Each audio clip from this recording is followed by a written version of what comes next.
Hi there, Justin Stiebel, Associate Golf Professional here from Bayview Golf and Country Club. In this week's tip from the pro, we're going to talk about the bump and run.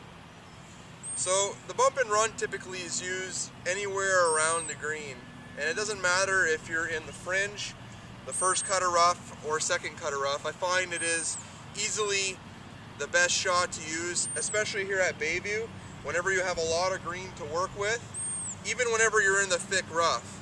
Today's example is going to be directly out of the thick rough. Using my lob wedge, I tend to use a 60 degree. So I'll take you through the process on how to make this shot happen. First, I'll have my feet a lot closer to normal, so a little bit inside shoulder width. The ball will be directly in the middle. I take my normal conventional grip. Myself, I enjoy using an interlock grip. So whenever I normally address the golf ball, I'm 50-50 in my weight distribution. Today what I'm going to do is I'm going to shift all that weight onto my front side, going towards my intended target. So with my weight shifted, my hands naturally go forward as well, which will wrap the club face around the golf ball.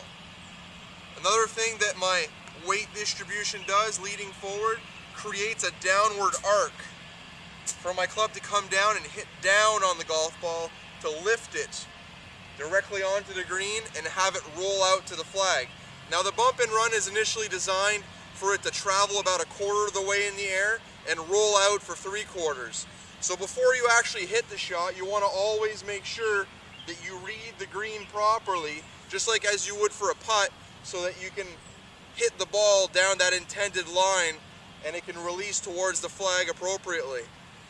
Allow me to demonstrate.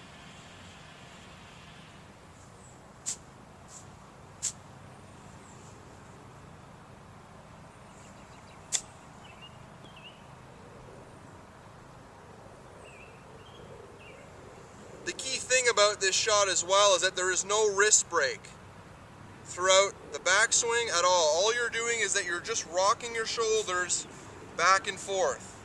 Once the weight is set forward, your hands are forward, all you're doing is just rocking your shoulders like a putting stroke, and the way we determine how far the ball goes is how big is my backswing. You want the ball to be close, small backswing. You want the ball to go far, we have to do a lot larger motion. We never want to stop the golf club and bury it into the grass, because when that ball hits, it's really going to release through and probably go off the green.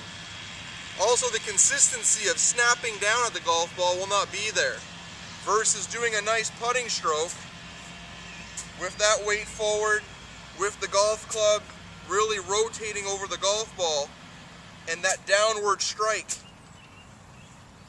really allows you to be solid and facing your target and have the ball kind of roll out and release towards the hole like so. Hopefully you enjoyed this tip. Look forward to seeing everybody in the golf shop.